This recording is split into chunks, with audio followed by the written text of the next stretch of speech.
Hello, good morning to you wherever you are. Welcome to Sunrise Daily today. I'm Chamberlain Uso. A very wonderful morning to everyone who's tuned in this morning. I'm Kayla Megwa. Not a bad weather today, so rise and shine wherever you are. So yes, those are some of the images that you'll see on your, depending on where you're going in the city of Abuja actually. So 28 degrees centigrade today, humidity is 70%, and so you could understand why, well, maybe not that bad at the moment, but much later, of course, you know you have to be cautious. So that right there is where they refer to as the city center in Abuja. That tower you're looking at is the City Tower at the Central Business District here in the nation's capital, a very lovely part of the nation's capital. But then, you know, the Central Business District is one of the loveliest parts of Abuja. But there, the City Tower, a lot of conversations about what can be done with the City Tower, what more should be done with it. But there on your screens, the skyline of the Central Business District in Abuja. Guys, do you know if they told you that there could be a restaurant in that particular place where you have to go that high to go eat? Would you like to visit that place? Okay, watch this space. We'll see what happens much later. Okay, so let's move on. Well, some of the matters that you should expect today, some of them are already awash. The dailies are awash with them, but electricity tariff, remember that?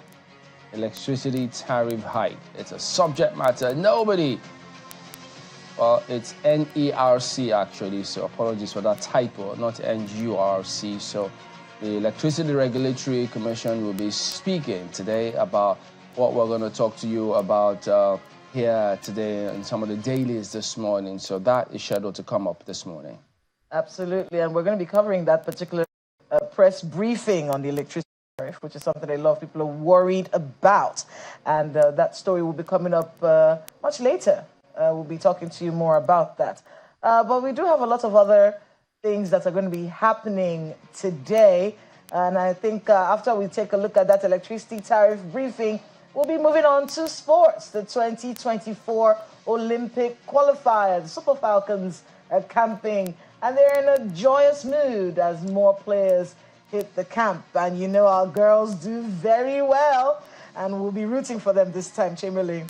Well, they're going to face South Africa for the Olympic ticket, to face the only ticket to represent the continent in the Olympics. So, well, maybe fingers crossed that more players are there. So I know hope is not a strategy, but we do hope that they clinch that ticket and that rivalry, well, at least we'll get a better of the South African team. But not just that one. In business today, and they will be talking about the plight of manufacturers. And why not? I mean, with this electricity tariff matter, of course, you have to think what will, how will, who will, all of those who's, whys, wherefores probably. So stay on, because we'll bring you that one also today. The plight of the Nigerian manufacturer is one that, you know, has been very, very on the top of a lot of the economic policies that are being created right now. So looking forward to that one from business. Yeah, so let's go on and tell you what will go on today with the dailies. We'll have a look at some of them now.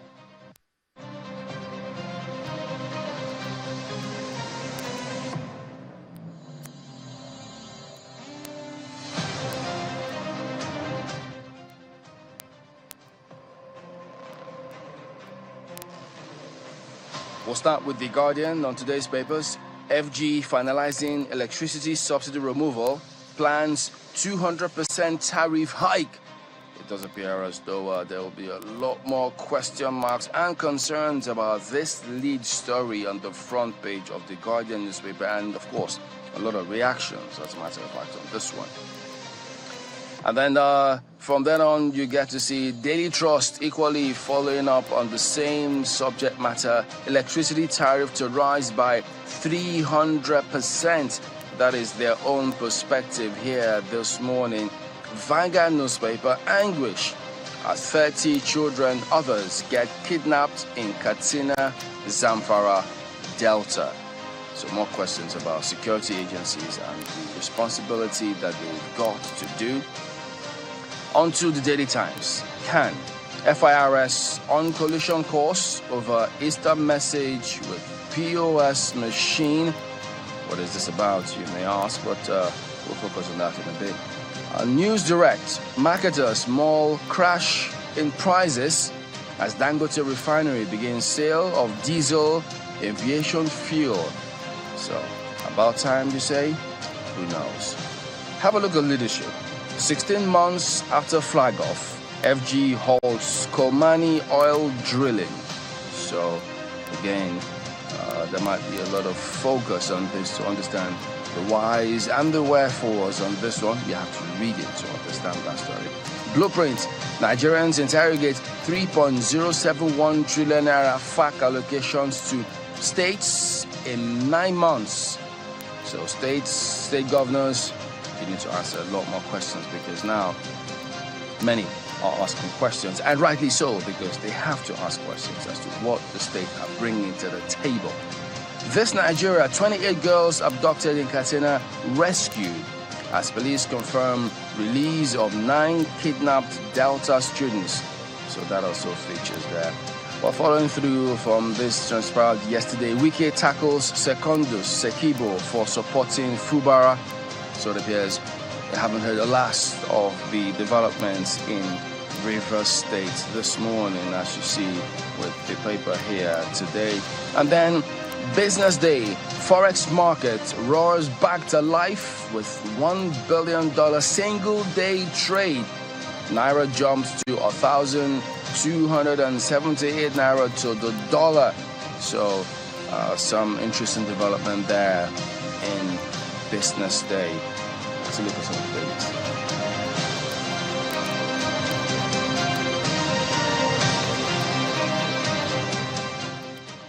Okay, so just a quick highlight of some of the dailies this morning, but of course there are lots of issues that stick out today, one of which is in our faces, the tariff hike. Yeah, because I don't know who will not pay for this.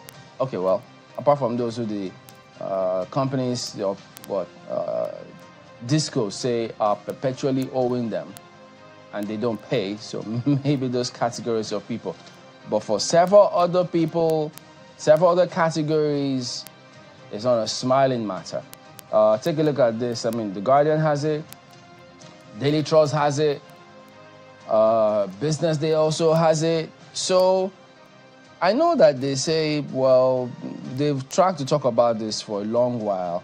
So when they tell us that the Nigerian Midstream and Downstream Petroleum Regulatory Company Authority, that's the NNDPRA, talked about the new price of natural gas for power generation companies, which they say is now $2.42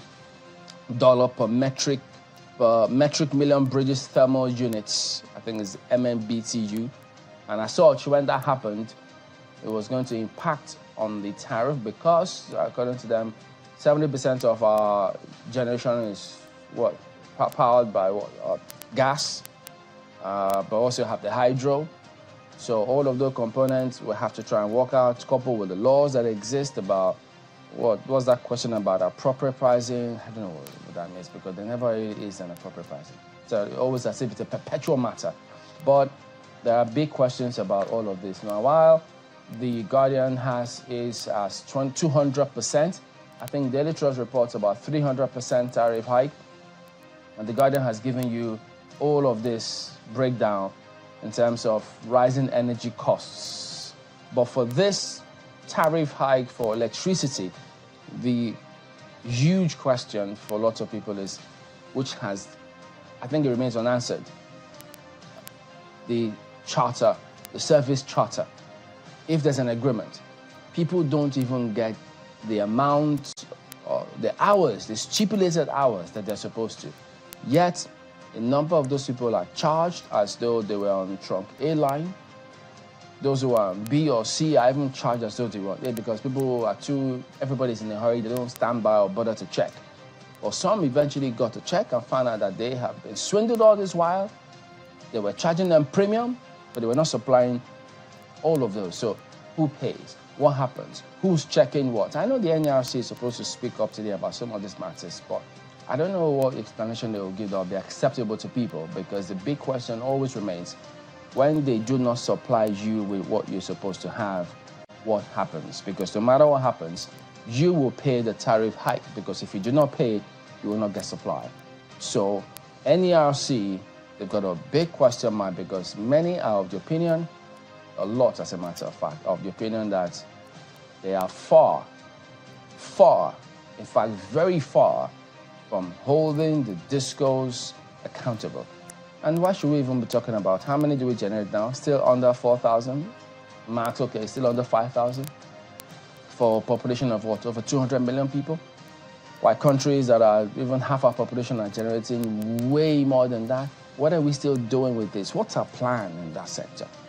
So it's, I mean, all of the policies that government has or want to come up with, can they ever see the light of day without power supply?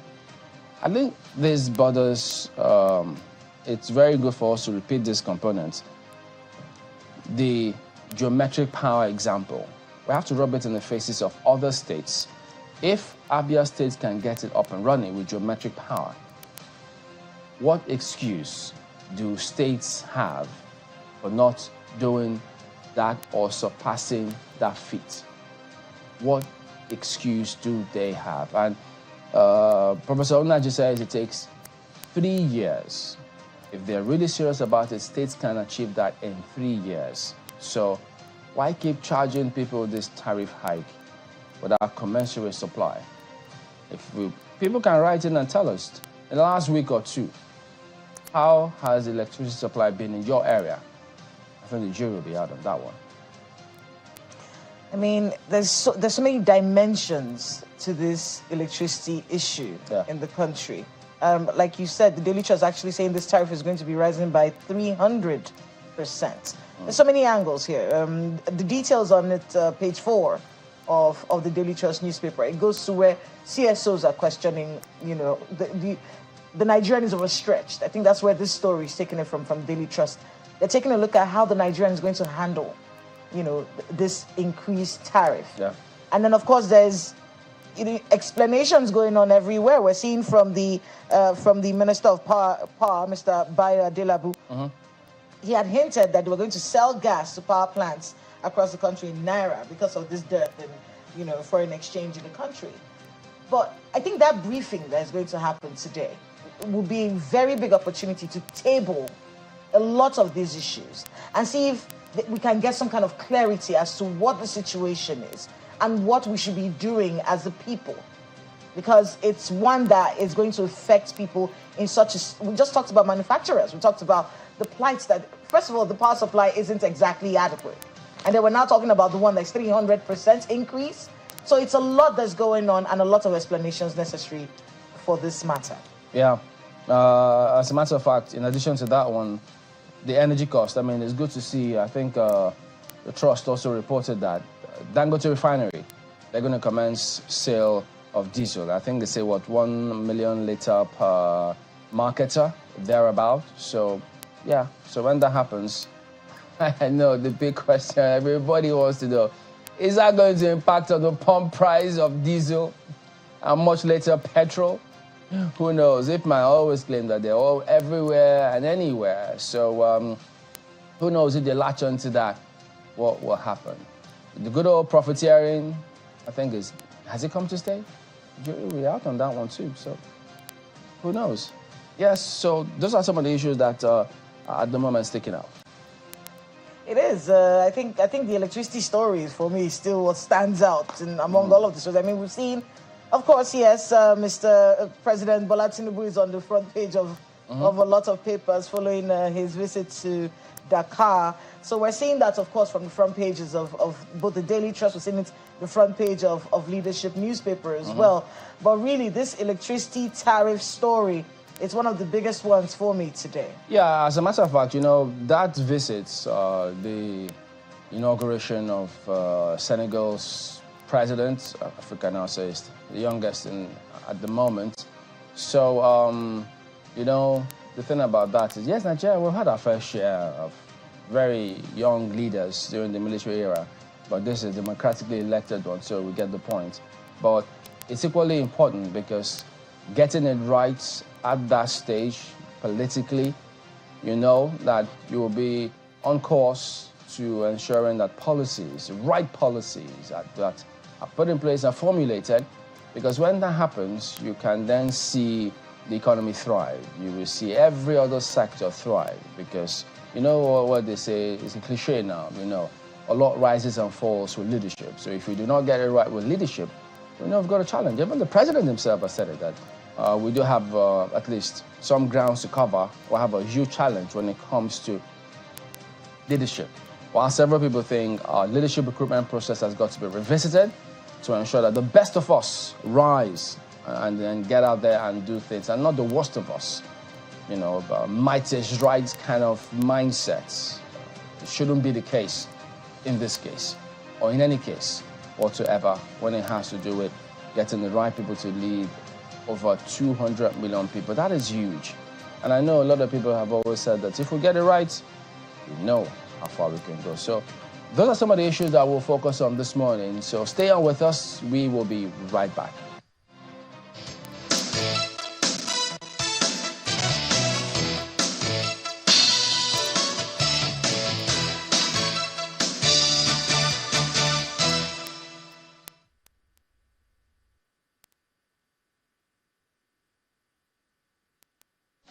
Senior executives face local macroeconomic turbulence and global geopolitical upheavals. Don't worry, Texam UK got your back.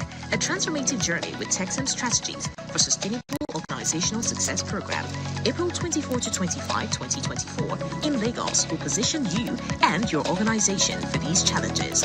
Our interactive sessions, games, assessment, and peer-to-peer learning are unique, with a great faculty led by John Peters, former chair, Association of MBAs and ex-prisoner of war, delivering actionable insights for you to navigate uncertainties and thrive. Pay 3,155,250 Naira by March 15th for your spot and enrich your leadership skills in resilience, innovation, and sustainable growth. Apply now via +44 7425 883 791 or exec@texam.co.uk. It's a strategic opportunity to win. Texam, insights that inspire, actions that change the world.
Welcome back. That's our guest today, Waziri Bulama, former National Secretary of the APC, joins us here in the studios. Good morning, and thank you for coming on today. Yeah, good morning. Yeah, so this morning, Nigerians woke up to the news that the electricity tariff is likely going to go up. It's likely to go up, yes. So maybe some 200, some 300 different perspectives, depending on how they implement the 2024 multi-year tariff order, increase in natural gas. That's on the one hand, and on the other hand, they know the impact of that will be that it will have ripple effect. Oh, sure. On several other things that they will do. The purchasing power already diminishing. They are being buffeted on every side by the vagaries of the economy, and some think that the economic policies need to hang tight because it doesn't seem to be doing any heavy lifting at the moment. And the big question then comes to the leadership. The president, leadership of which is your party. They just ask, did we take a wrong step by putting your party to lead us at this point in time, considering all that the country is going through right now?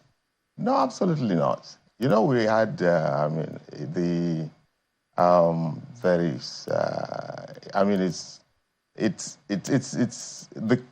was an overwhelming, vote for the president, in terms of both the numbers and the spread. So he has, national endorsement, to lead the country. The policies, that you see today impacting very heavily on the country are essentially very important reform measures at making certain sectors of the economy work. For instance, the electricity, earlier, before that, there was this issue about removal of subsidy on petroleum products. And then the other one is the merger of the, parallel, rates in the convergence, in the exchange rate of the dollar, of the naira. And then, of course, this one, the electricity tariff that is likely to go. The important thing is to ensure that systems work. It is, and these are very important reform measures to ensure that systems work, and the impact of these policies on the citizens is well known and well understood.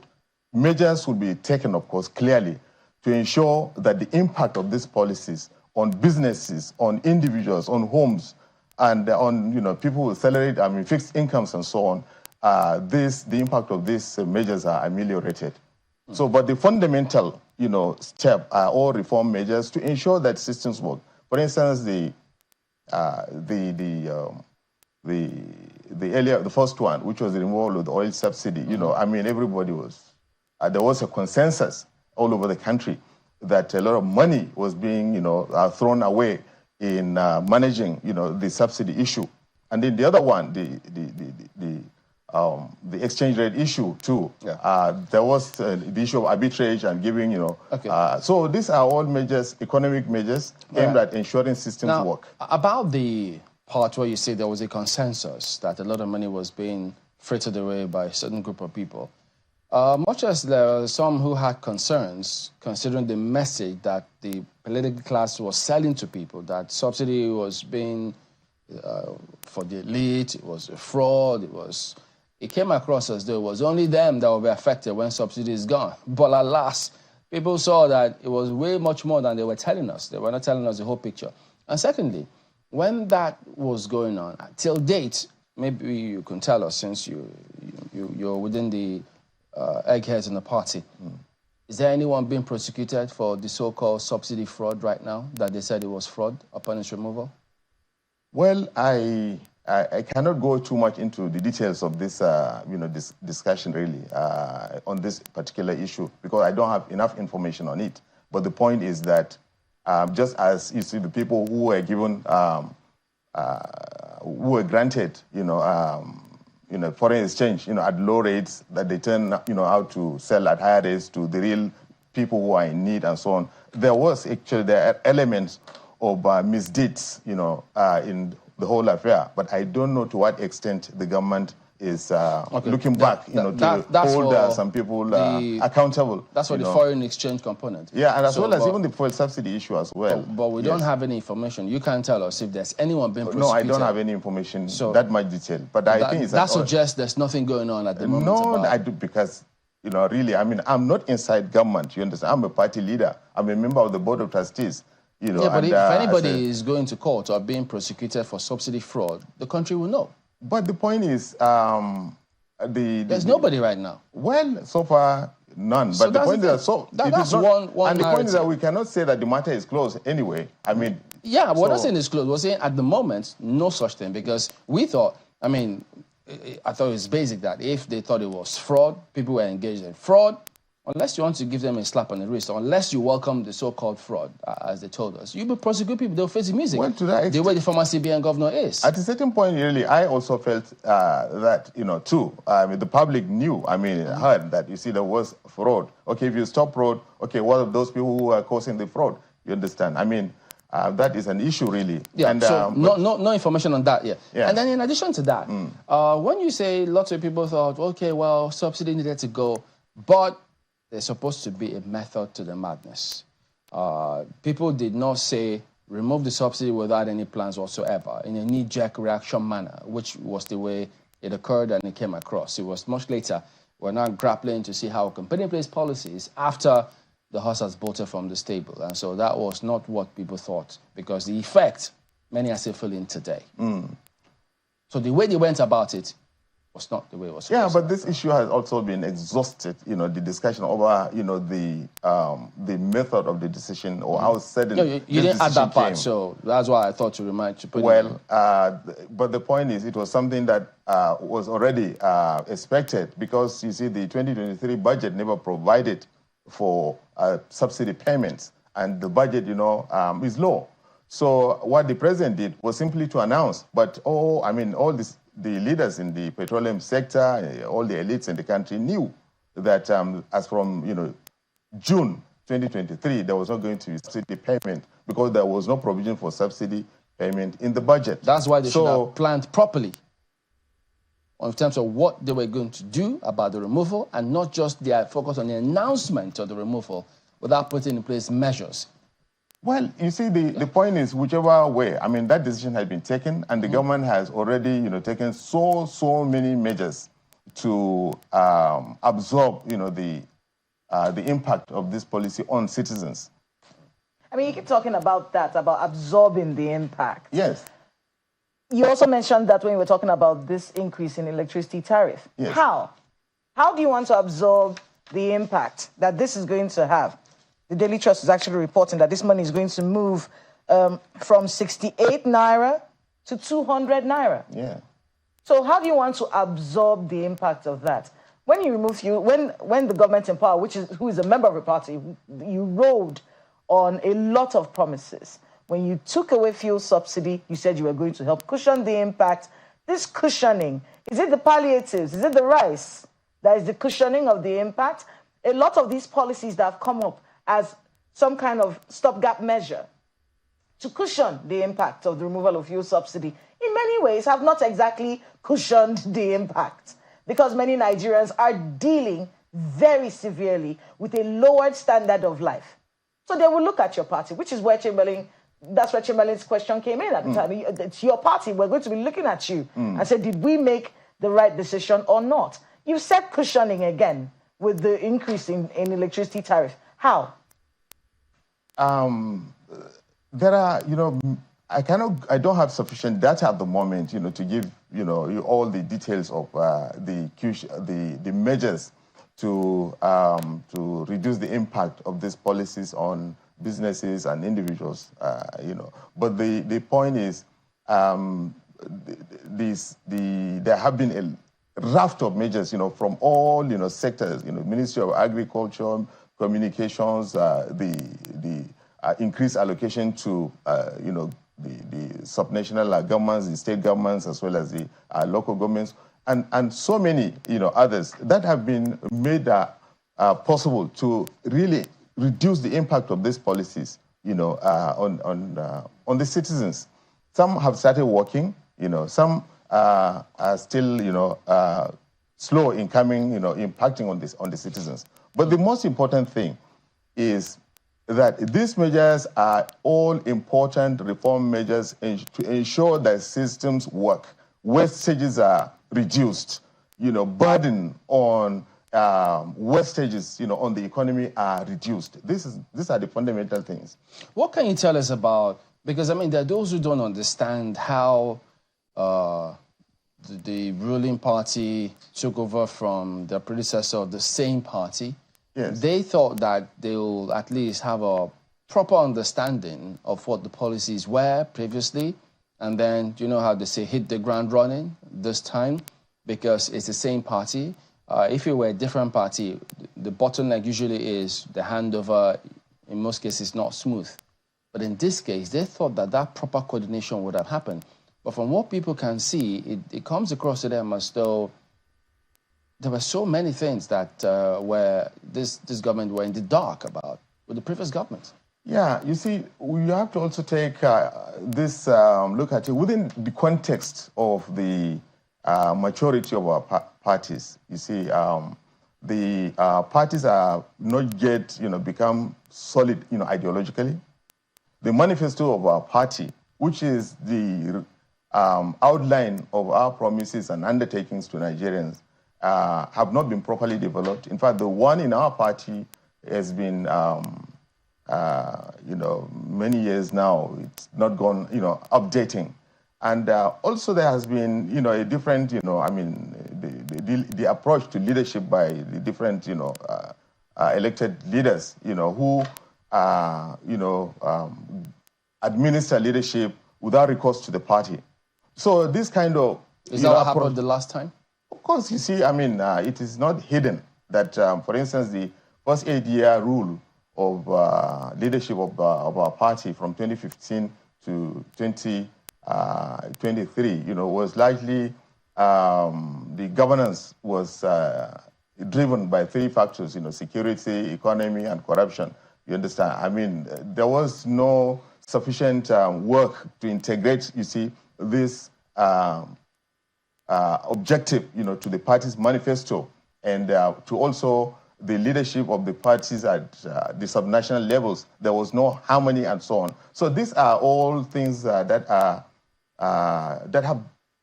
plagued, our emerging, democracy. So this democracy, which is now, 25 years in this country, really, we are struggling to institutionalize our parties, to give our parties, strong systems, processes, and models of doing things, to give them unique, ideological, identity. So to give, and to also align our manifesto not only with the wishes of Nigerians, but to ensure that all the leadership at all levels of governance all align in terms of the objectives that they are pursuing under the leadership of that party. So in other words, your party, the APC, had a manifesto, but the last time, I should say from 2015 to 2023, the CPC, ANPP, and ACN cliques somehow parties, that were dissolved to fuse into the APC. Yes. So somehow it appeared as though that divide still existed within the party to the extent that those policies in the manifesto. No. Actually, I didn't say was that. Not carried out. No, I didn't say there was a structural problem in the APC. You said they operated without recourse to party manifesto. But it is so. This is common, to all the parties in the country. So what was the cause? How did they? Why do you think they operated without recourse to party manifesto?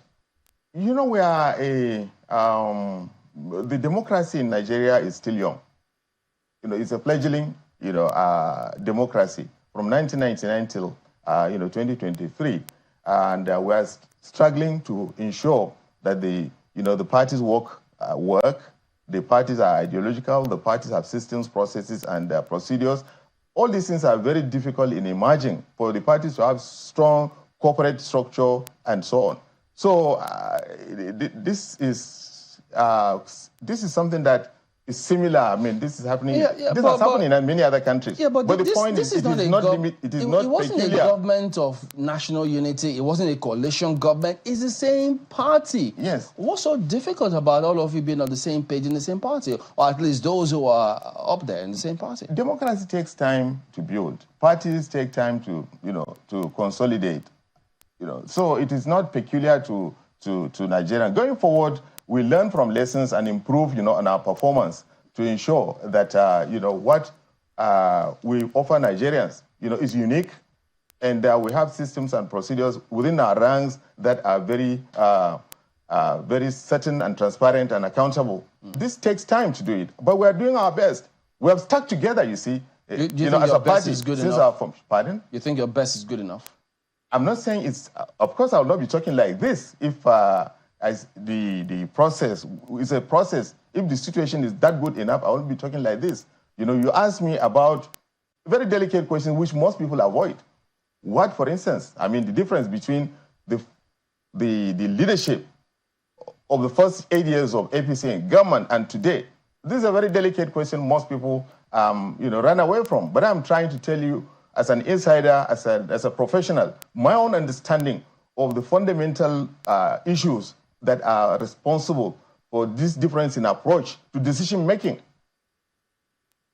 So what you have highlighted now, do you think that your party has clearly understood what the challenges were at that time and then are addressing it at the moment? And how do we know that that is being addressed? Well, you see, we have a leadership at the moment that is accepted responsibility for leadership. You know, President Bola Ahmed Tinubu is a thoroughbred politician who rose through the processes to emerge as candidate and eventually present himself with his manifesto to be elected. Quite unlike, you see, experience from 1999 to 2019, you know, when we had this first 7 or so elections, where we had statesmen, you know, who were pleaded and, you know, and invited to preside over the political system. You see, this time around, you see, we have someone who rose from the processes, a blue-blooded politician. So he said, look, I accept responsibility for everything. And the buck stops on my table. Hold me accountable. And I will also appoint people that are hold accountable. So this approach to leadership is different. This approach to leadership is accountable. This approach to leadership, you see, will produce a different approach to governance than the previous one. And also it will impact, you see, on our party, because you see, the party is the platform. I want to talk about that party right now. Yes. Because you mentioned something while you were talking, yes. and it had to do with the ideology of your party. Yes. I think myself and many other people want to know, what is the ideology of the All Progressives Congress? The aspiration of the party, you know, at its formation in 2013, we set out to create a party that is socially responsive, a party that is driven by the needs of people, a party that would take its lessons from what is happening on ground with citizens, you know, and a party that has concern for addressing the problems of the majority of, you know, the citizens in the country, youth and women, the poor, and so on. So basically, that was our undertaking, quite unlike, you see, what we saw, you know, in the other, you know, parties, you know, before 2013. Well, you basically told me a lot of things that you aspire to do. Yes. What do you stand for? Well, we stand for the Nigerian people, unity of Nigeria, because you see, by dissolving, you know, the different parties, you know, that we held before, which were, even though national in terms of registration, but the party had limits in terms of operations. So they were either tagged sectarian or, you know, ethnic and so on and so forth. We dissolved those identities to found, you know, a national broad-based party. So our fundamental #1 undertaking to ensure that there is unity among all, you know, the different groups and cultures and tribes and religions and regions in the country, a solid national broad-based political party that is focused on addressing the needs of all the citizens of this country. You see, the continuity that Chamberlain has been alluding to is because, you know, if we're moving from the APC to the APC, yes, we should see a seamless understanding, a seamless movement, and that's why it's important that we understand what you stand for, so that we can know what to expect from you. from the policy-wise, governance-wise, from the All Progressives Congress, yes, what it does look like is like a lot of things being jumbled together, almost as though we're reactionary to everything and not forwarding a particular agenda for the Nigerian people. What do you think about that? Well, the point is that we don't seem like we pay enough attention to what is going on because, for instance, our president presented an 8-point, agenda. It was centered around addressing, issues of unemployment, issues of, gender and youth inclusiveness, issues of rule of law, security, addressing the issues of waste, mismanagement and corruption and so on, captured firmly in an 8-point, framework. And we expect Nigerians to judge him on the basis of that. And we campaign on those 8-point issues, you see, and we are implementing that assiduously across all the sectors, of government. And one thing that I want you to please understand is government, you may have an agenda like this, you may have a vision. Now you have to back it up with policy, with appointments, then you have to, because there are processes and steps towards implementing programs. And then it also takes time. So at the moment, it's still early stages to have a holistic judgment on the impact of policies. Because these policies, we are still within the first year. When do you think we can start to judge it? When April, May is next month. So he'll be a year in office. But at the moment, as professionals yourself, you have to judge on the intent and the steps, early steps, not the outcomes and the results. I don't understand that statement. We need to judge on the outcomes. For instance, results. We need to judge based on results, not based on capacity or based on intent. For instance, there is this provision of renewed hope housing. Now we intend to build houses, all over this country, and a very big scheme has been launched in Abuja. Okay, the project has been launched, but you won't say, okay, 8,000 or 10,000 or 100,000 houses have been provided. So the expectation, it is not the outcome that you would judge the government from. You have to judge the government from the steps that it has taken. For instance, I would see that in this first year or in the first few months of this government, I would prefer that the president would be judged on the basis of his leadership style, his undertaking, his programs, his appointments, his policies, and then his intention to ensure that he holds, appointees to account. Okay. Another thing that is very important is that one thing that he has also displayed is his responsiveness to public, reaction. That, anytime a policy is implemented or a decision is taken, and then there is, public reaction of some sort, he responds to it instantly, because this is also part of his leadership style, which is responsive and which Nigerians appreciate. Well, we know that the former CBN governor is answering questions for his role in the way some things turned out.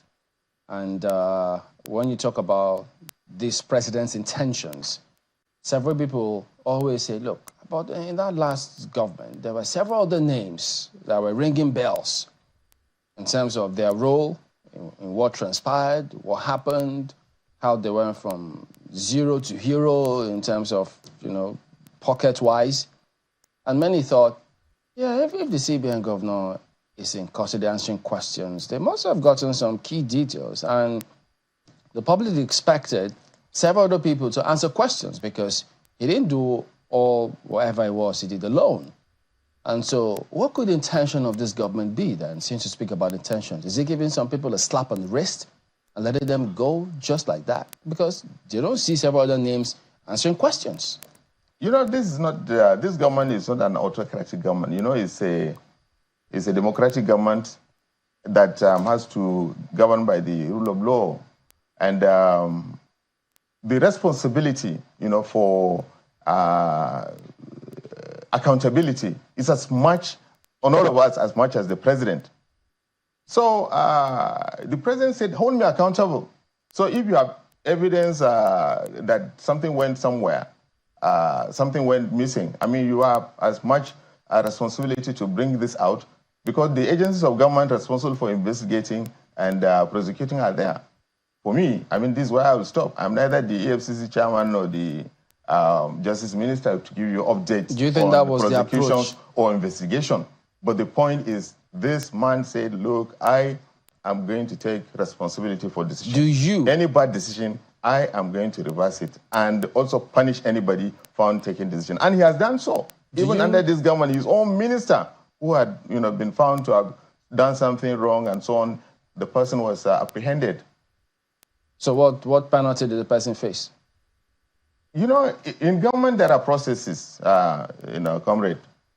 Yeah. I mean, it is not like... What's the current process now? You say, okay, someone did something, and that person has to, or that issue has to be put through processes before a decision. So what part in the process are we in now in that particular case? I mean, I have no information on that, honestly. But I know a decision had been taken and processes are going on. That's all that I know. Do you expect more people from the previous government to answer questions about their role in the way this economy has gone? More so, the questions about the ways and means, several questions really.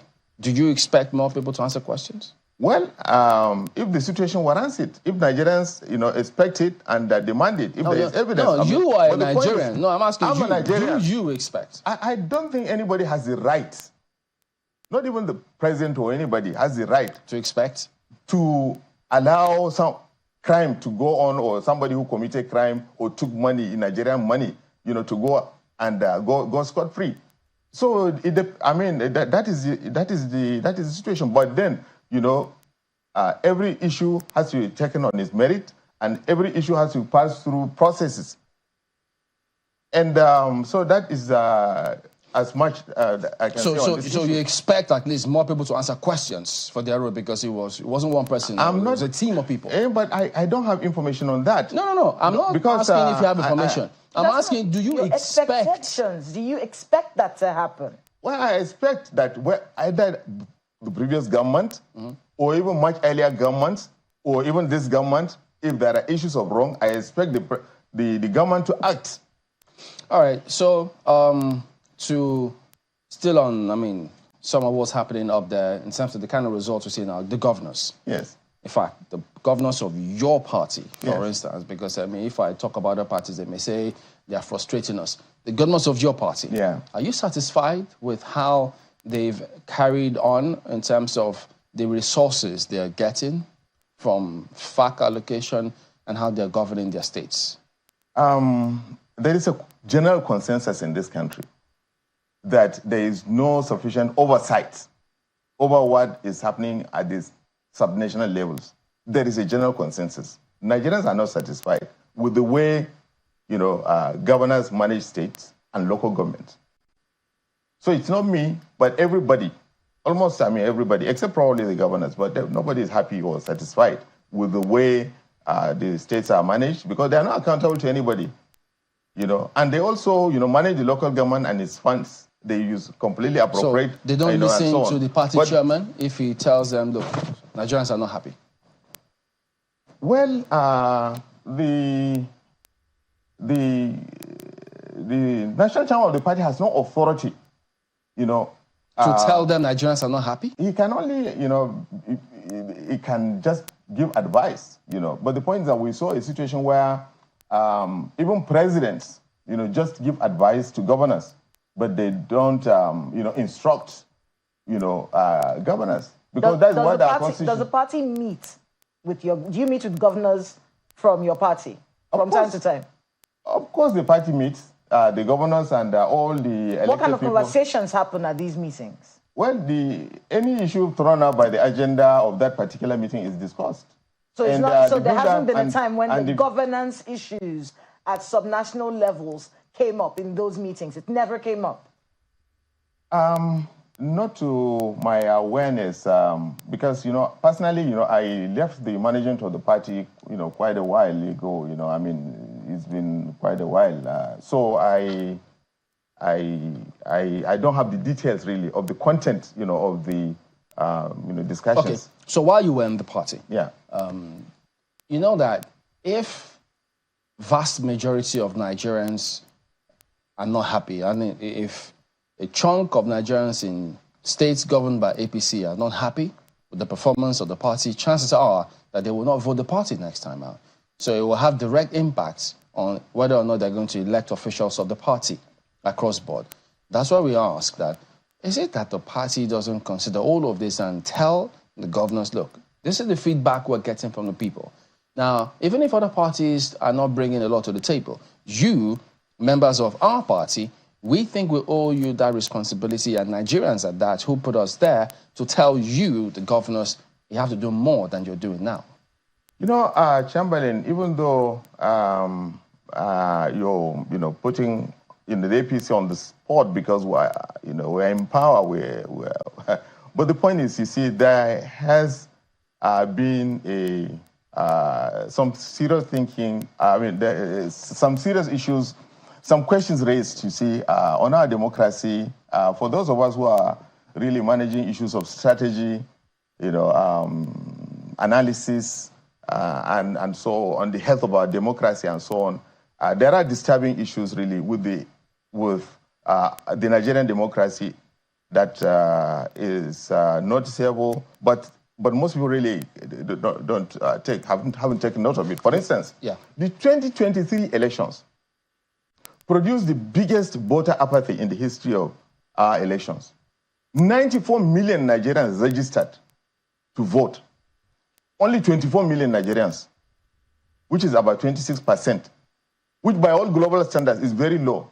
And knowing that, you see, a general election is in a multi-party presidential democracy is like a referendum on democracy itself. This should really be an issue of concern for all of us.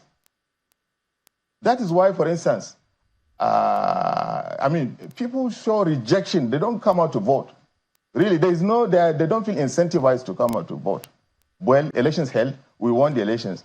But the point is that the general attitude of Nigerians to democracy and the processes and the system was very, very weak. That should be a big source of concern. As a result of that, right now I've written memo to most of our leaders that we should, on Democracy Day this year, when democracy is turning 25 years in Nigeria, we should call for a colloquium to review the performance of the multi-party presidential democracy in Nigeria, so that we understand, our strengths and weaknesses, our gains and pains, and our challenges that are remaining, and then try to improve to ensure that democracy impacts on the life of Nigerians. I know you've looked at the figures for the last elections, and you saw that the combined votes of, say, the Labour Party and the PDP compared to that of the APC. Does that tell you something? Yes. What did it tell you? No, but the point is, if you add PDP, Labour Party, and the NNPP, their number, was bigger than the number. Has that happened before in history? Not quite. No. So that's a huge statement. Well, it is.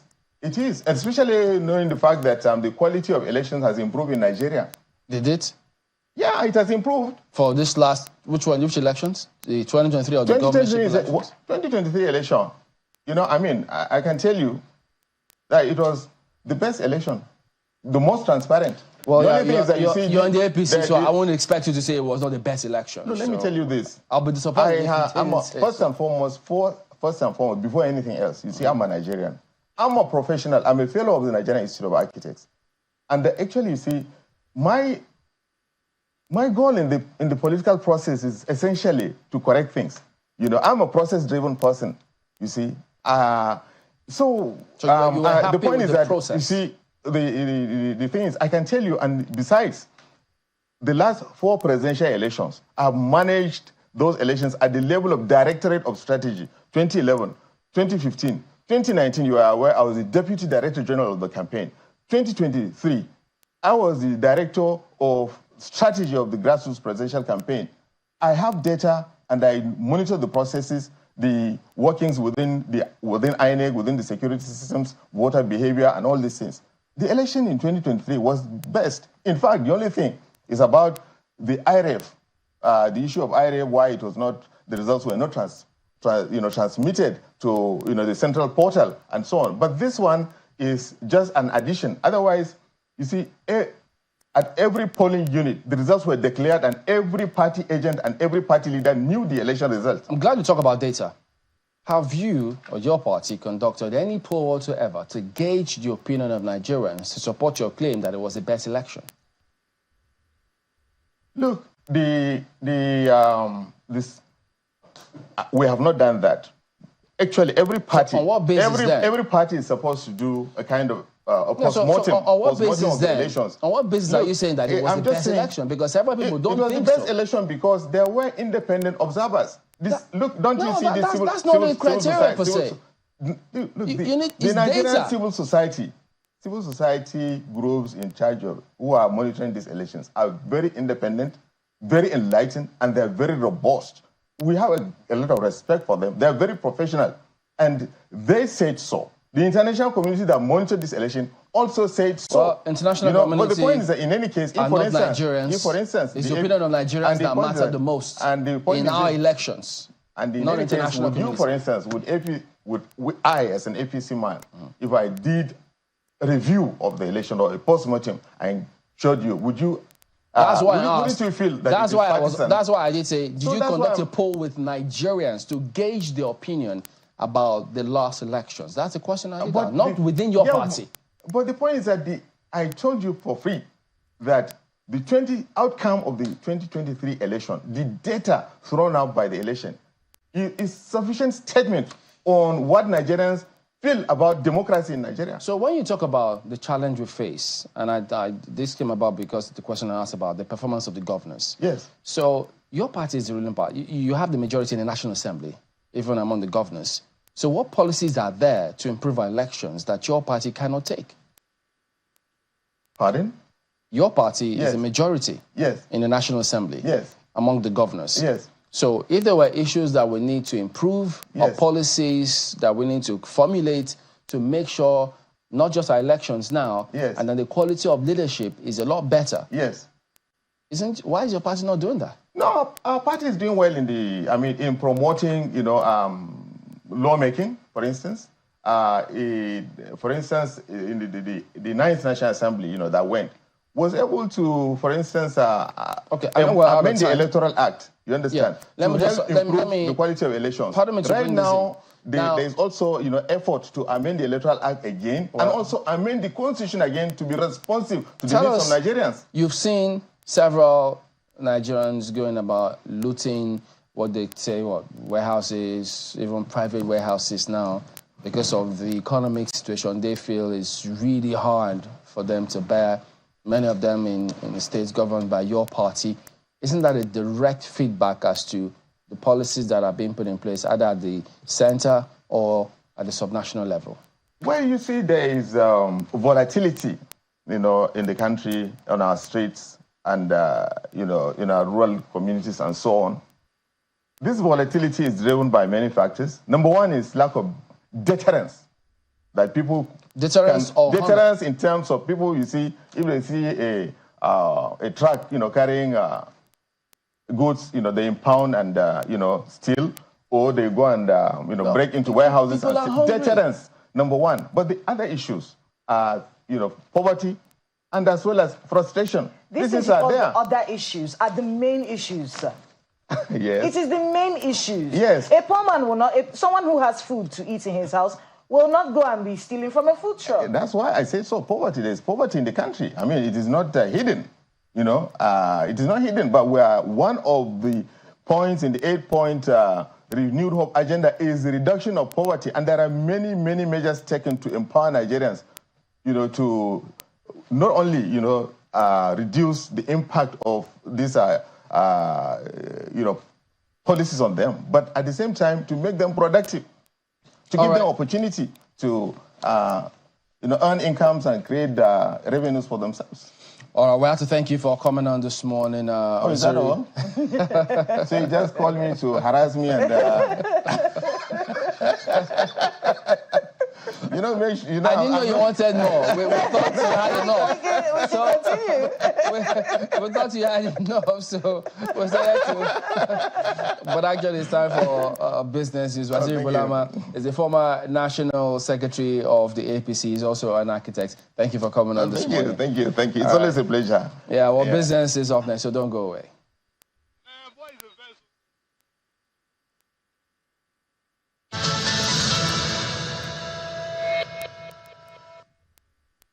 Thank you so much. Good morning, everyone. Welcome to Business Morning on Sunrise Daily. And we do about 25, 28 minutes of business right here in this studio. We'll start from the global space where oil prices steadied on Wednesday as investors eyed concerns around crude and fuel supplies following Ukrainian attacks on Russian refineries and the potential of a widening of the Israel-Hamas war to more directly include Iran. Let's take a look at the numbers right there. We see that it's done even better than we had yesterday. So yesterday we had $87, but we see this morning there's been a 0.07% increase to $88.98 a barrel. That's for Brent. For WTI, it's on the reverse side, even though it's slightly, it's ignorable, but its price is still at $85.11 for a barrel. Now, if we look at the factors driving these prices, first of all,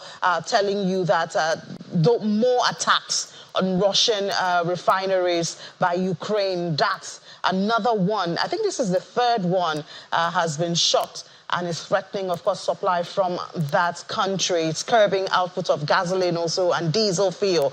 Russia is among the top 3 global oil producers and one of the largest exporters of oil. Now, investors are also concerned about Iranian retaliation against Israel. Two is a double whammy, I think they call it, against Israel on attack on Monday that killed high-ranking military personnel and could potentially lead to supply disruptions in the key Middle East producing region after it vowed revenge. That's Iran. Iran provides support of the Hamas militia fighting Israel in Gaza and is the 3rd largest producer in OPEC when it comes to oil. So the world is not steady at all. A lot of uncertainty with those regional conflicts. And then we come to Nigeria. Good news that came up yesterday from Nigeria, and that's Dangote Petroleum Refinery has commenced the sale of automotive gas oil. That's what we call diesel to local oil marketers nationwide. And we know that this is what is needed for industrial work. Mr. Edwin, the Dangote Group executive, confirmed that products are being evacuated by sea and road as local oil marketers agreed to pay 1,225 naira for the product, according to the bulk purchase agreement. It should be recalled that January 12, 2024, Dangote Refinery announced that it had commenced the production of diesel and aviation fuel, that's Jet A1. Well, these are 2 industrial-used oil in the country, and we hope that it will bring some ease, especially to the aviation sector and to big industries.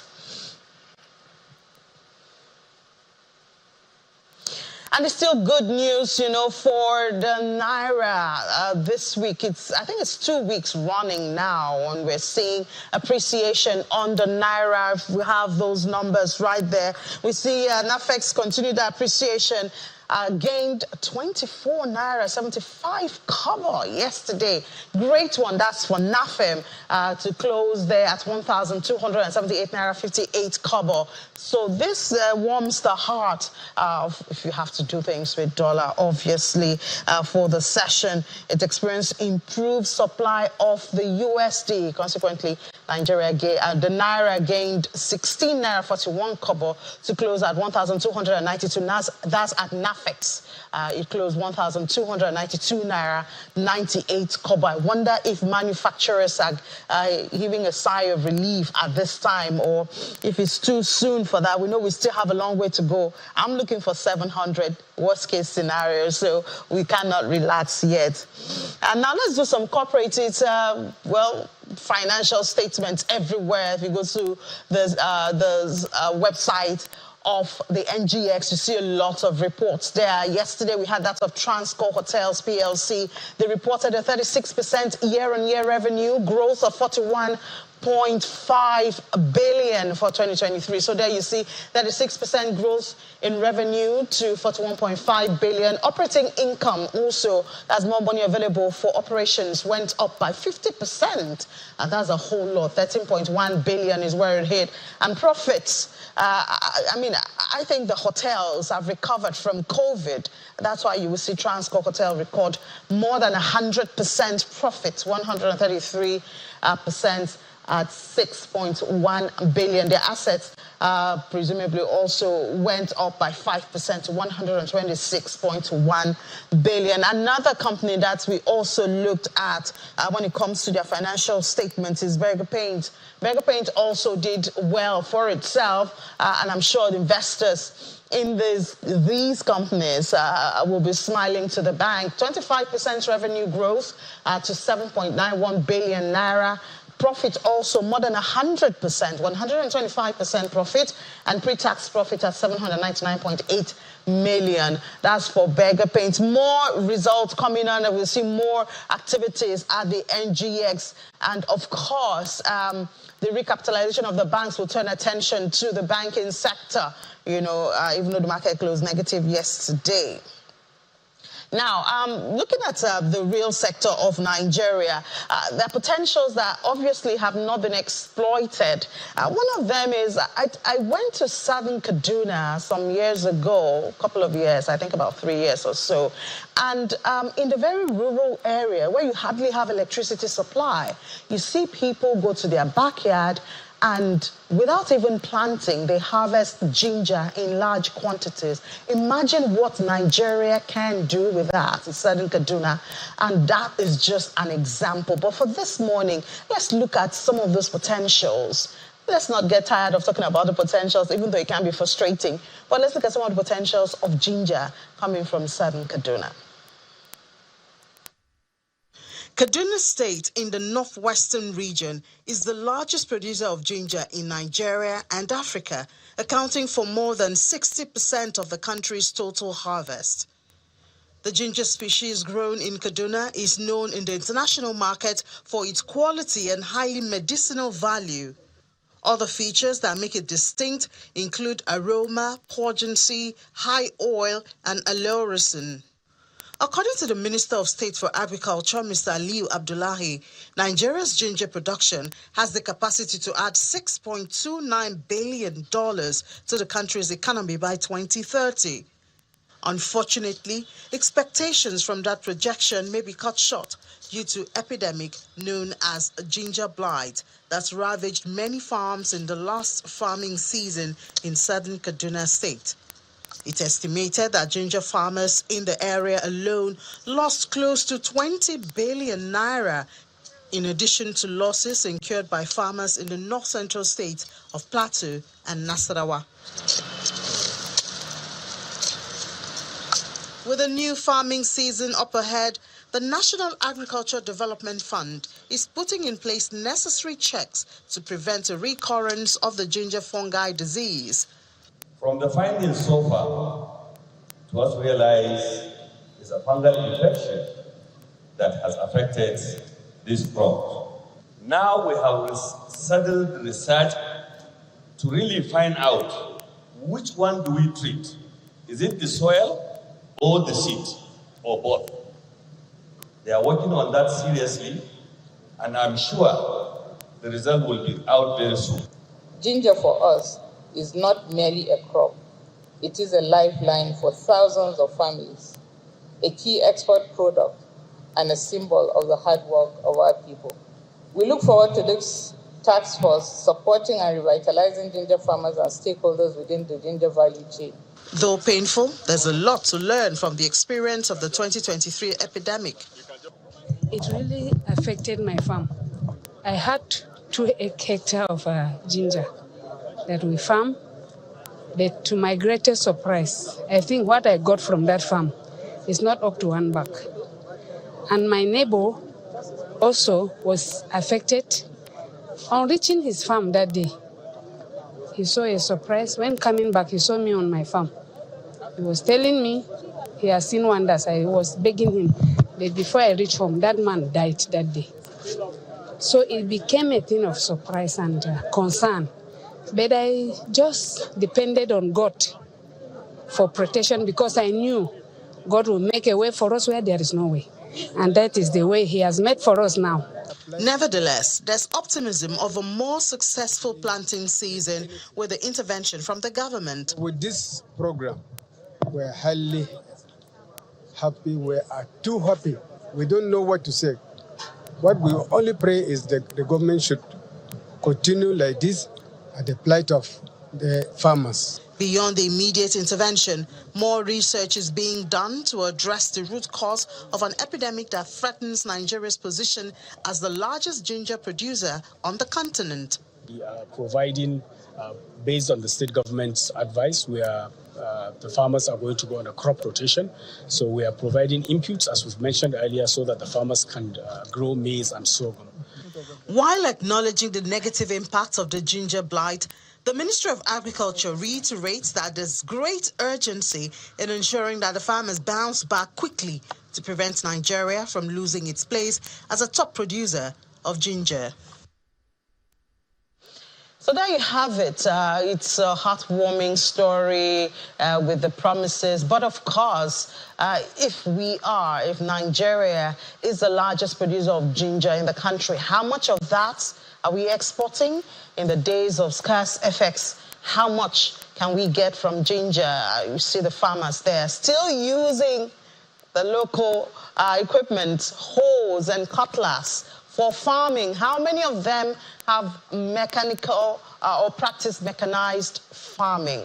Well, these are questions if the government really wants to focus on that, or promises, as they say, to make Nigeria not lose its leading spot as the largest producer of ginger on the continent. So many things to do. Another thing is the manufacturers. Of course, they feed on the farmers as they get raw materials from there. Now, the Manufacturers Association of Nigeria has revealed that 767 manufacturing companies were shut down last year, 2023, while 335 companies are currently distressed, while the capacity utilization in the sector has declined to 56%. So these are some of the things, plus the raw materials and all of the other things. But leaving the agriculture sector for now, let's have joining us here in the studio the Managing Director of Transerve Disc Technology. He's also the Managing Director of TransGreen, Mr. Orakpo, Mr. Cyprian Orakpo. Thank you so much for your time and good morning. Yeah, thank you, madam. Yes, thank you. So you are Transerve, you are TransGreen, yes. and all of that. But share with us, we do know that, the indices as well as the reality tell us that it's hard times in Nigeria. But we see the Naira gaining. It's been gaining for about 2 weeks now. Are things changing? Well, Naira is gaining, and it gladdens the heart of every Nigerian, manufacturers inclusive. But we would want it to gain more. At least let it come down to sub 1,000. Okay? And beyond the rate coming down to sub 1,000, the volatility is also a problem for manufacturers.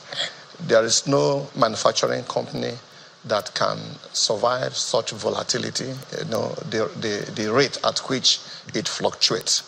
Okay, because but that's stabilized in the last 2 weeks or so. Yeah, we hope that it continues. I mean, let it fall to sub 100 and let it stay sub 1,000. I say 700. What do you say? Well, I would want it to be 500. Okay, but whatever price it is, let it be stable. Sub 1,000. Yeah, because the inflation you have in the marketplace, people just charge any price out of fear. Okay, the reorder quantities for manufacturers, we can't bring in the raw materials every day. Okay, so like this reduction now, you should expect it to reflect in the marketplace. It may not reflect for the next 90 days because people that had bought FX at 1,800, okay, and they bought raw materials at that rate, okay, those materials must come in and they must turn them into finished goods, and they must sell at that price. Okay, so you can look at maybe in 90 days' time, before this rate can reflect in the marketplace. But you know, this the challenge at this time is supposed to make manufacturers look inwards for raw materials. That's look around them within the country for raw materials and reduce the need for FX. Yeah, but definitely many manufacturers are doing that. But you agree with me that if you're going to be competitive, okay, there are some raw materials that are not available locally, which you must import, okay, as part of your production input. Not all raw materials are available locally. All right. Now, the MPR, I don't know how much, I mean, let's be realistic. When we talk about credits to the private sector, that's loans, the banks giving, how much of that is really effective at this time? Because that's where we talk about the interest rate having an impact, you know, on manufacturers. Yeah, with the MPR at 24.75%, the actual or the effective rate that manufacturers and people borrow from the bank ranges from 36% to 40% presently. And believe you me, there is no business, there's no manufacturing business that can survive at 40% per annum. Okay, so government must also balance it. As much as they want to reduce inflation, okay, by making fund more expensive, they should also realize that it could be a cyclic thing, because if manufacturers are not able to secure funding at a competitive rate, they will not be able to compete with other countries. Okay, so government should actually maybe reactivate some of the special financing that that they used to give to real sector at single-digit interest rate. That's the only way. There are no manufacturing company in Nigeria today that can survive at more than single-digit interest rate. CBN can come in and make such finances available for the real sector. But that's what the former administration of CBN did, which, you know... Yeah, and it was good, even though it was abused. But was it accessible? It was abused, okay? It can make it better, okay? They can find out what was wrong. We don't throw the baby and the bathwater away. It was a good policy and program, okay? But it can be fine-tuned and made more effective. Look at the numbers you mentioned, that over almost 800 companies folded up in Nigeria last year. And I believe that number didn't include the likes of Procter & Gamble that left Nigeria, the likes of Nestle that shut down, the likes of The Game, the ShopRite, HSBC, UBS, Etisalat, GlaxoSmithKline. These companies all shut down and moved out of Nigeria. Why? Because of cost and financing. Yeah, but, I mean, it's not like we're celebrating it, but this should be an opportunity for Nigerians to step in and you know, produce some of the, especially the pharmaceuticals. Yeah, but do we have the capacity? Do we have the funding? We don't have the funding. I share something with you. I went to China to inspect some machineries for our new product. The one you mentioned, Transgreen Nigeria Limited. We want to manufacture syringes. Okay, so I went to inspect the machines. On my coming back at the Murtala Mohammed International Airport, I flew Qatar Airways. Believe you me, over 75% of the passengers in that flight were foreigners. I was angry. It was like an invasion. This is Nigeria, flight coming into Nigeria, and you had 75% of the passengers as foreigners. What are they coming to do?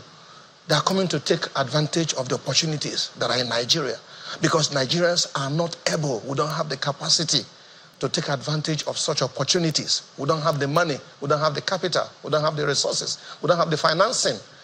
Okay, so it's not, we want Nigerians to take their positions, but we don't have the resources. So now with the recapitalization of the banks, you think that scenario will change? At what rate?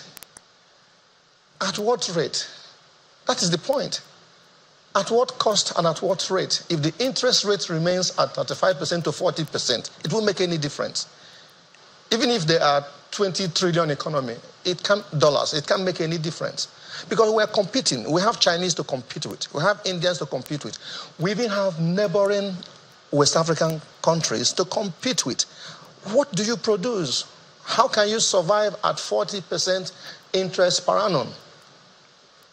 So with all the bank recapitalization, if the financing, if the interest rate is as high as 40%, it's not going to work. You know, you said something about, you know, even when the CBN had that intervention program, abuse. Yes.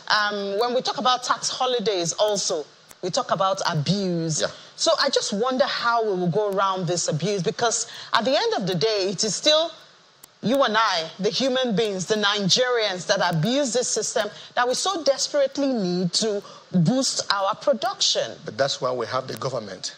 Government should be able to identify these abusers and deal with them. They are not spirits. They are human beings. Okay? These people who... Let me give you an example. How can banks be competing with manufacturers in foreign exchange market using depositors' fund to compete with manufacturers in buying FX? Where is such a thing What done? do you mean by that? I'm saying that when the rate was going up to 1,800, even before then, some banks go to the same market and buy FX as a store of value to make profit. Do you understand? We manufacturers, we are buying FX to use to import goods and services, and then the money will circulate. But if you buy FX to keep as a store of value, there's a gap. Okay, so we've seen it. So some banks did that.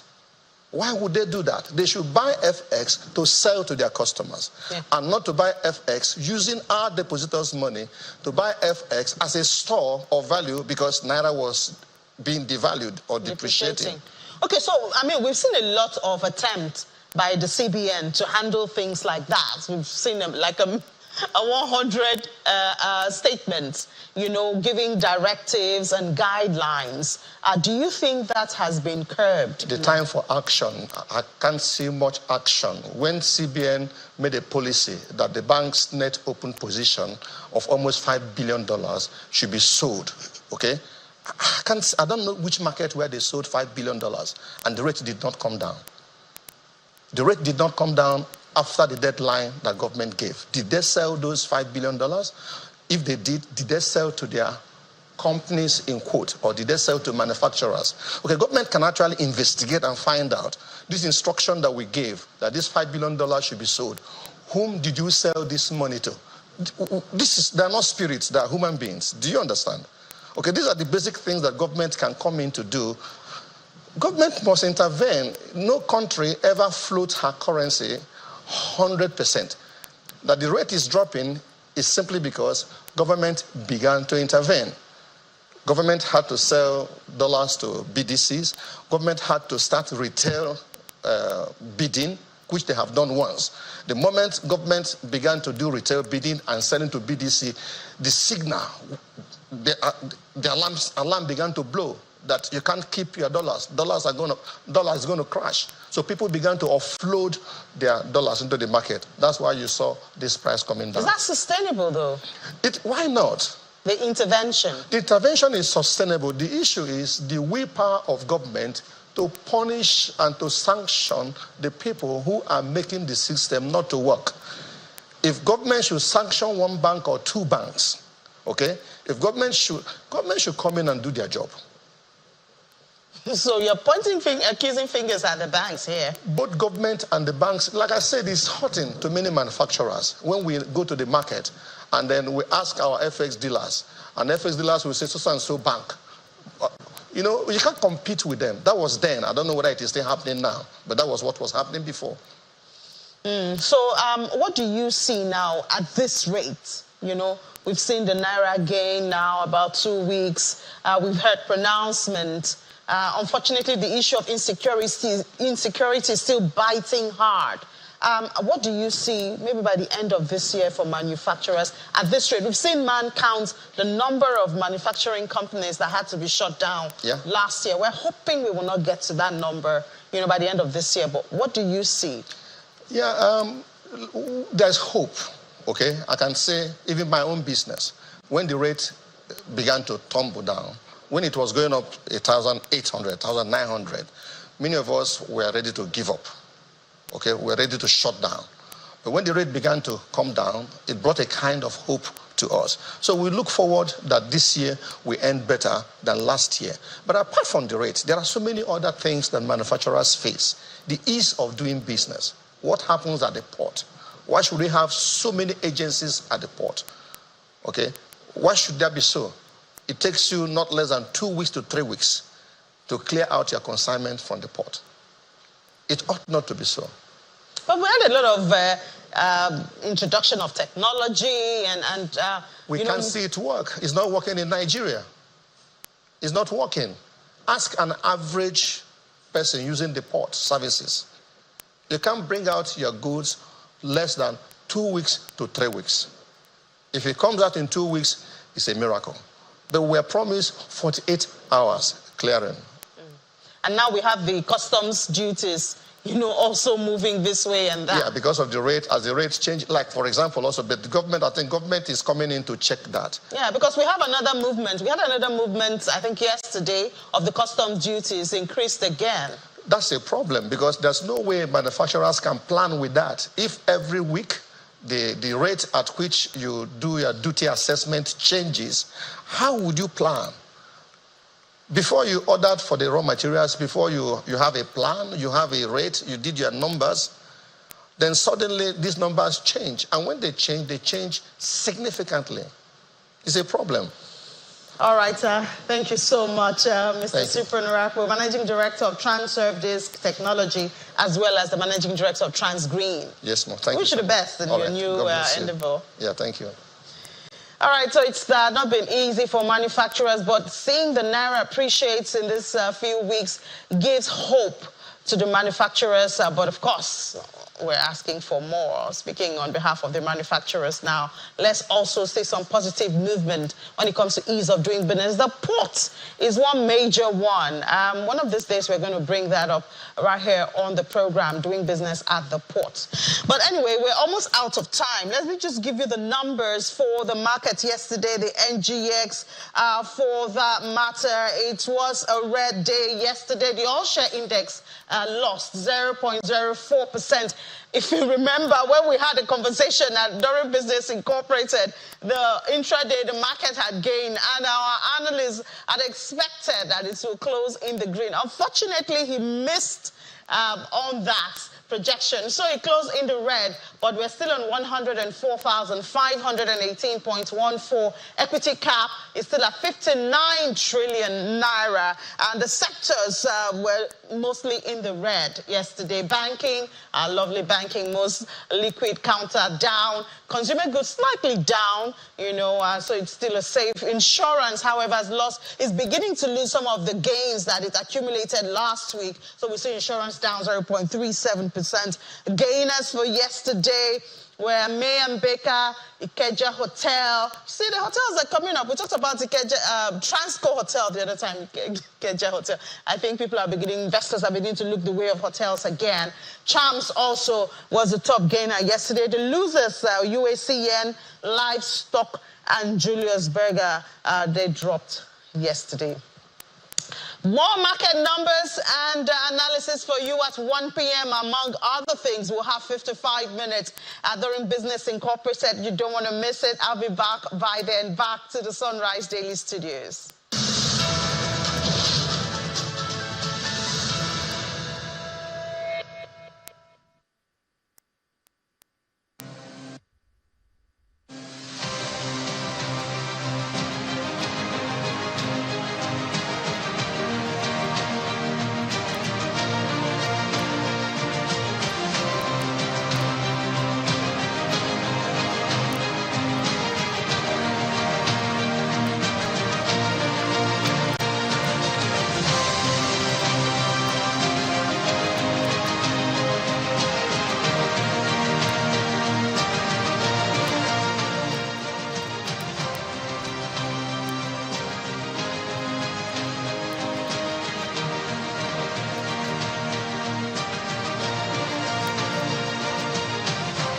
All right, welcome back. Bishop Omakre is the national chairman of YPP. He's here with us in the studios.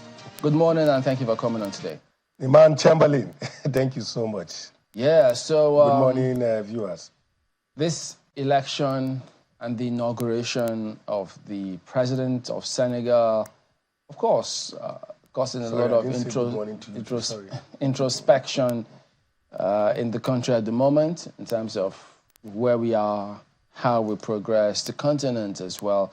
I know that political parties like yours may just be chomping at that, saying, okay, if this happened there, probably, who knows, anything can happen. And but above all else, how's your party looking at this? You know, well, thank you. Our party has always been a party that stands on the vision of nation building, the vision that the people should be actually, you know, the owners, that they should take responsibility of ownership and usher in whatever thing they want to. That's what happened in Senegal. And I must say kudos to the people of Senegal.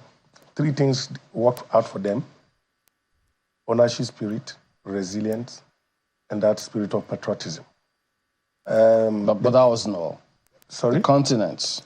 Because the former president, everybody was thinking he was going to take certain decisions, and external forces had to prevail on him and say, look, no, you can't afford to go. It wasn't even just the external forces. How does that play? It wasn't just the external forces that prevailed. The people prevailed. They forced a president to reverse a decision, because that decision they knew was against their wish. That's why I said they stood and said, this is our country. We can't allow, even when maybe I think lives were lost, people went on the streets, and the government, that's why I said, when the people speak, there's no any group of only a small settings of people that think that they can be that powerful than, you know, the voice of the people.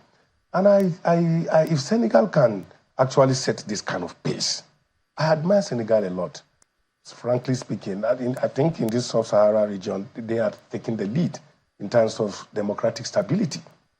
And for me, I do not see the reason why here in Nigeria we continue to answer the giants of Africa. But the people are not willing to take this painstaking decision that will liberate them, to give them political liberation and economic liberation. You know, when you speak about this, I mean, I've heard you say too about some persons in your party who won elections on the ticket of your party and then moved elsewhere. So if you're having a challenge, trying to rein them in at that level, you know it's not that easy to say when the people speak. Oh, when that you're talking about, look. It's about the process. The process. Who are the people that go to make this choice? Is it not the electorate? If the electorate make their decision, it's left for you. Now, after the decision, if you win an election, and the problem also is, the truth of the matter is that here in this climate, especially the ruling parties, they want to take it all. They want to take it all. And so they will go into some other parties who are doing well and see how they will go and destabilize those parties and ensure that they bring those forces in these other political parties that they see them to be like a threat to them. They try to poach in on them and ask them, come back to our party. And look, you see, in politics, even in this, your channel TV, there are some people who have worked here. Today they are working in Arise TV. They have gone to other places. Life is about place of choice. Okay? But when we're talking about the system, a working system, I think the people have a role to play. Let them begin to ask those leaders that they go select them or elect them into offices. If they are not performing, they have the right to call them or even, you know, stage a protest, a peaceful protest, and ask why we need accountability. What about those who say a lot of these challenges, the political parties have a huge chunk of this challenge because in the first instance, while the electorate waits and see if they will give us the best of the candidates, among themselves, the political parties, they can't even sort out their internal democracy. So, and then they want the people to come in and perform And because they will always choose from those who the parties are presented. The reason why I think one of these things, a lot of people, actually make reference to all these things, all these shenanigans, is because people are already comfortable with one particular system that they have been choosing all along. These things happen. How many political parties do you see these things happening? It is mostly the ruling parties or those in power. PDP, APC, basically. No, but you just complained about IPAC not long ago, about political parties coming together. No, the IPAC, but at the end of the day, we got it right in IPAC. Because at the end of the day, the same process that ushered in the other former chairman was the same process also that produced the present chairman now. Do we need to revisit our system in terms of the political party system? I mean, do we continue with all this number of parties that we have? Because if the strong parties, as you say, are always going to poach from the smaller ones, that will continue. So what about having a strong union saying, no, we'll match you with whatever then I think that's, like you say, yes, I agree that we should revisit. In fact, this has to do with constitutional issues. Where, in the Constitution, when the Constitution gives the right that people have the freedom of choice or freedom of participation in any way of their choice, I think Section 40 of the Constitution of Nigeria has given the right for people to, of places of choice where you want to participate. And I think this is the reason why we should revisit the Constitution again and make it a mandate that whenever you win election in any political party, you must, until that first tenure ends, you cannot move from that political party to another political party. So it's a constitutional thing. If they can strengthen the Constitution by doing so, but the reason why they allow that people know what they are doing, especially some of these guys. As I said, when a system wants to work, the leadership, if they really want to work, and that's where the spirit of patriotism comes in. You want to serve the people. These are issues that, my brother, if we can take into consideration, put it into the Constitution that no matter what it is, if you win an election in any party, you cannot leave the party until you serve your first 4 years. Maybe after then you can leave. That now will become a norm. But a situation where there is some clause there that, until when you can leave the party if there is any crisis. Somebody can just decide to go and sponsor a crisis in the political party. And suddenly, a party that has no any problem, you just start hearing problems in the party. And some persons, on the basis of that, they can just decide to say, well, our party, is going through some crisis, and for that reason, look at what happened recently in Enugu State, So what they will cite, and they will continue to cite, is that there is crisis in the party. But if the Constitution empowers that once you win an election, you can, under that political party that sponsored you, you cannot leave that party until you finish your first tenure. Let's talk a bit about your party, the Young Progressives Party. I mean, with Jomaifai being 44 years old, it's brought the question about young people. It's a massive youth population.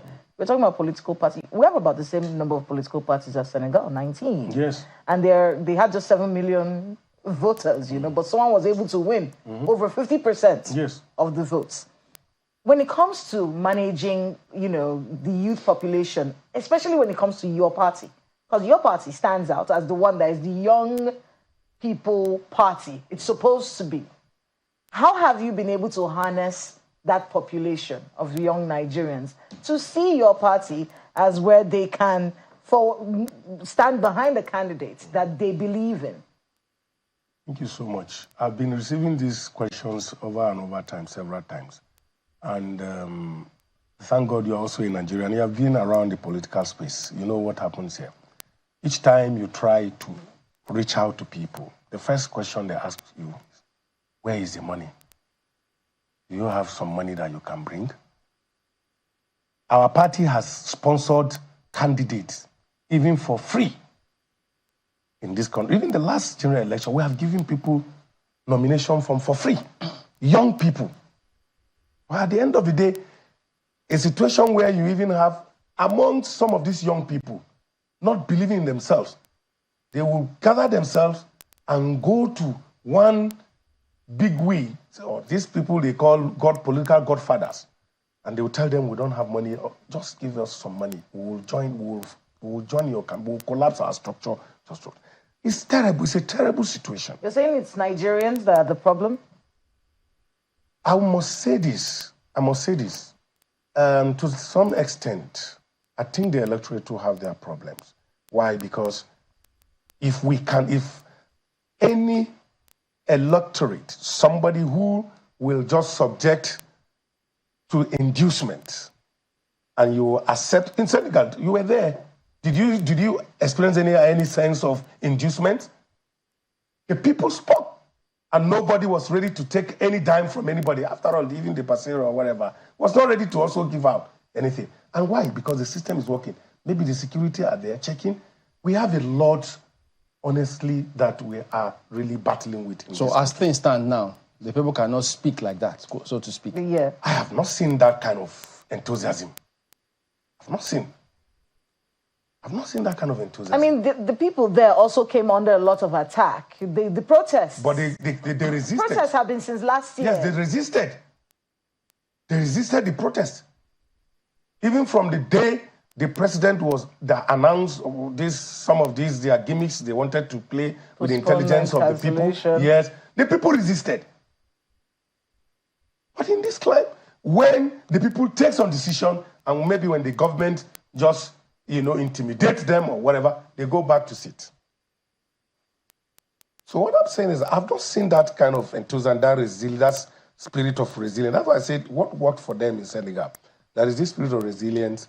They also believe, look, we need to take our country back. The ownership spirit also was fully, expressed. And not only that, patriotism also came to play. So does it then mean that no matter the kind of reforms we have with our electoral system, if patriotism, the zeal of the people, if those key factors are not in the mix, all of these reforms will amount to nothing? Yes, because already, the issue here is that even the people themselves, they are comfortable with the rhetorics of this, sentiment of tribe, religion, and ethnicity. They are already okay with it. I'm telling you, you will see it's everywhere. It's both in the south and the north. There's no one particular, even in the south. It happened, it played out in the last election. The north will tell you, I will vote for my own brother north. The southerner will tell you, I will vote for my own brother southerner. How do we get this spirit of patriotism back into the Nigerian? Because there was a time we had it. Yes. How do we get that back? We have to invest so much in what I would call this social reorientation, citizen reorientation programs, where and that's why the NOE is missing it. Nigerian Orientation Agency, I don't know what they call them. They have missed. I've not seen. They've not been so active. A situation where we are not giving priority to our political or democratic stability. Okay? And that's the reason why we give room to these external forces to come and decide for us. We saw what played out in the 2015 general election. President Goodluck Jonathan, I stumbled into one of the videos, and I saw he complained. What he experienced during the times of Obama. In Senegal, did that play out? Was there any external forces that compel and say, or they had an interest that either the sitting president or somebody else will have to be the president? When the people, that's why I say the people have a lot to contribute. And because we are not displaying that spirit, the external forces will continue to take advantage of us. So how would you say that all of these elements were still not present in the last general elections that we had? Were they there? To what extent? Did you see anything? I think there was a little bit spark in the last election. The obedient Let's give it to you. I'm not a Labour Party. I'm not an OB. Look, let me tell you, my own belief is that we should have a new thing in Nigeria. In fact, if you allow me, I'll tell you, anybody who was once a governor in this country should not even be given up. She should not come contesting for election to be a president of Nigeria. Anybody who has been a governor? Yes. Why? Because if you look at the performance index, what can you see they have really given to their people? Let's be real. Look, we all travel out of this country, and we see development, modern development. Tell me one city in Nigeria today that you can compare with some of these countries. Just talk about South Africa here even, or even Kigali. Tell me, is it the borehole things that we'll continue to celebrate? Is it the some roads, kilometers of road that people do that will continue to celebrate? We're talking about job creation. We're talking about inflation. Every day, these are the fundamental issues that has been bothering over the years. Since I was born, I'm 40 plus today. We are still hearing NEPA don't take light. NEPA don't bring light. That's what you hear some of our children say. Maybe you should go to Abia, you won't hear it. Well, congratulations to Abias. Congratulations to, but it doesn't stop there. So what I'm trying to say, we need development. We need development where health centers, schools, our roads, our children will not be going to a Benin Republic or Ghana for studies. So when you say there was a spark, what was that spark? How do you define that spark?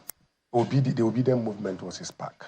Because I think there was a conscientization at that time. Some of the young people actually woke up from their slumber, and they decided that, look, we need to do something different, something new.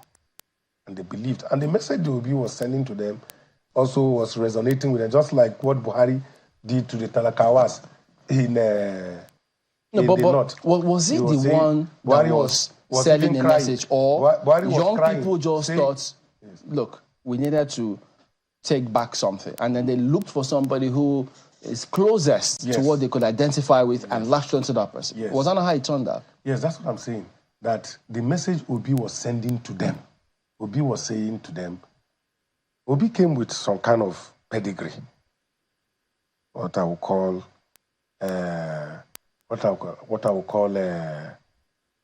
the pedigree he was selling was that him is a man of accountability. But he didn't fit into what you said before, because he's been a governor.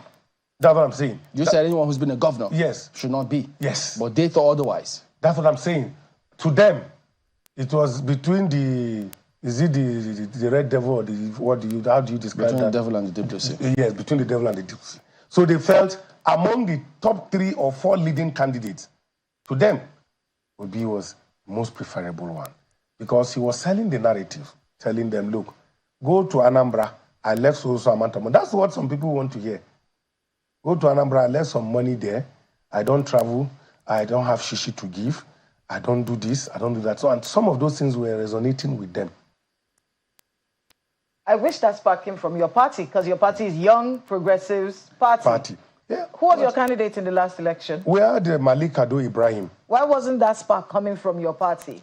Well, I want to give you context to this question. Yes. Because you see, a lot of the criticism of parties like yours and youth movements in Nigeria is that you are not youth-centric. You're not really pushing the agenda of young people in this country. Many people believe that you're pushing personal interests, using the name young people. But then when it comes down to it, the young people cannot see your party and say, this is the party that I want to align myself with. Why wasn't your party the one to create that atmosphere for young people to say, oh, there's a young people party, let me go there? Instead, they went to Labour. At least that's what we're seeing from the figures. Why not your party? That question should be reversed to the people, not me. No, you will present something that they will buy. What do you want us to present? Akeredolu Ibrahim, was he not even younger than Peter Obi? I don't think it was about age. You just said it was the pedigree. You were mentioning the pedigree. You said it was the pedigree that Peter Obi brought to the table, the type of individual that he was, his antecedents. Yes. I have this, I have that. Yes. Why didn't your party have somebody like that? we had that in 2019. What did the people did in 2019 when we had a Mogalu, Kingsley Mogalu, who vied under the party? He brought the pedigree on the table. This was a man who has worked in the United Nations, who have went into broken nations, building broken nations, discussing about nation building. He has worked as the deputy governor in CBN, brought innovation into the banking sector. What didn't we sell to Nigerians in 2019? And at the end of the day, what was their choice? Was it not Buhari? So I'm telling you that even the electorate have their own problems. No matter how you push in Abia State, didn't we also produce to them a younger person in Abia, in the person of Nana? In fact, the running mate and the governor, they were all young people. Chima, Anyaso, and Nana. They were young people. But they went for the OB because even it affected the obedience. That's why I said the electorate have a lot to contribute when it comes to choice making in election. People were voting, they don't even know who and who were the names. Some people didn't even campaign. But today they are in the House of Rep as parliamentarians or State House of Assembly. Are you going to also blame the parties, political parties on that? So that it's about the people. Some didn't campaign. Some didn't do anything. But the fact that OB was going on, and labor, they just go collect the labor. Where's labor? They didn't even want to ask. For the next elections, are you going to get yourself to where people can say, no, YPP, and be voting like that? Can you do that? Well, it depends, and I can assure you, we're not sleeping. We have been putting our house together, trying to, also look for men and women of impeccable character that can bring a lot of values on the table.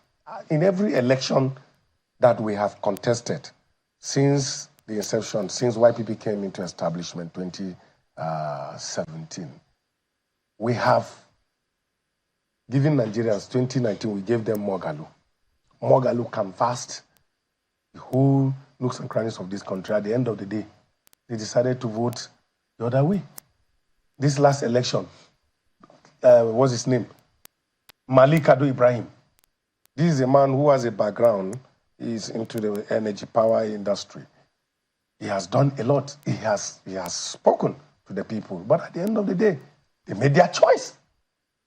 So the people are very comfortable with the turn-by-turn enterprise limited of Nigeria. Are there any members of the YPP that are in governance on any level in this country? No, we don't. We don't have any. None in the House of Representatives. When you say governance, anyway, government, you have two tiers of government. We have some persons in the House of Assembly, House of Rep. The senator we have is back to APC now. So, are you? That's why you need that law. That's why we need the law to compel them to stay. To compel them to stay, to make sure they finish their first tenure that the party who sponsored them. Because some of them, where were they? If those parties actually wanted them, why didn't they give them the platform ab initio?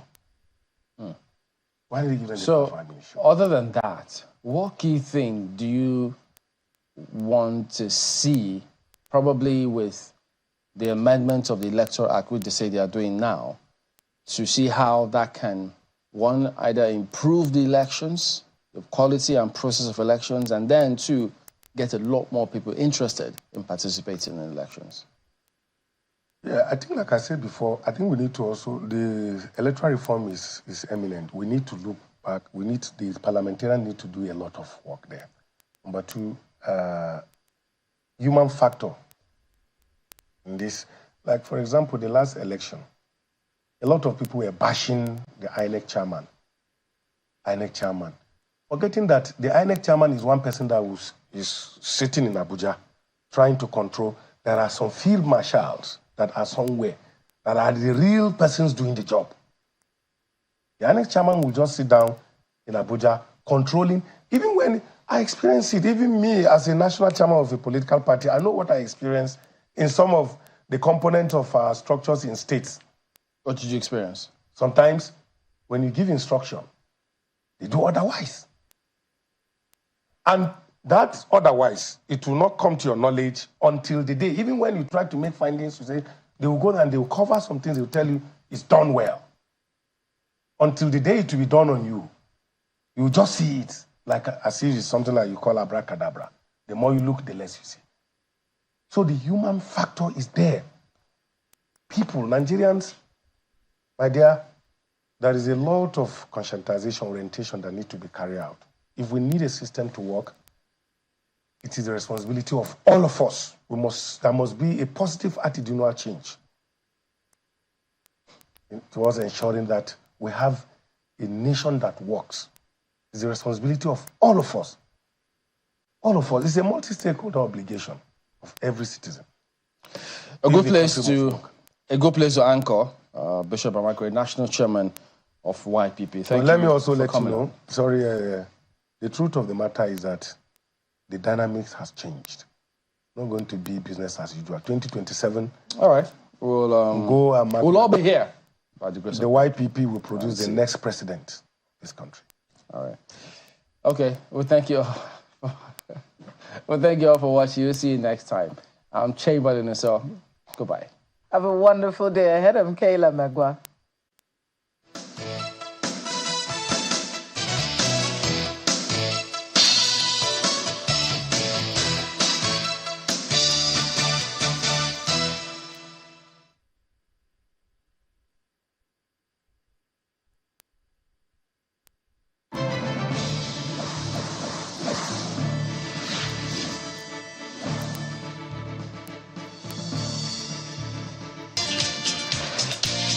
Because when that tasty grilled chicken is here, the weekend starts. The ingredients for your favorite recipe just in time. And when the cake arrives, the party is on. Because receiving anything on Global deserves a dance. Download the app, order anything you want, and track it minute by minute until it arrives. Global, order anything, we deliver in minutes.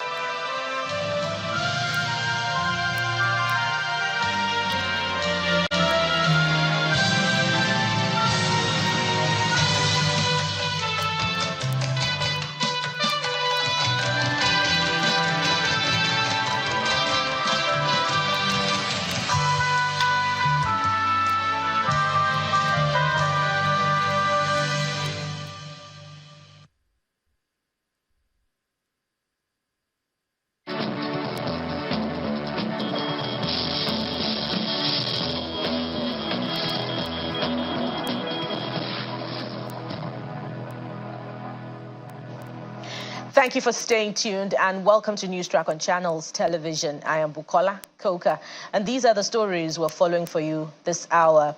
Starting in Plateau State, where angry youths of Angwang Rukuba in Nabo Gwang community of Jos North local government area went berserk yesterday, destroying and burning property of a farmer resident in the area for allegedly killing his employee. According to eyewitness accounts, the incident occurred when a case of theft was reported at a poultry farm within the community, but rather than hand over the suspect to security agents, he was allegedly manhandled by his employer.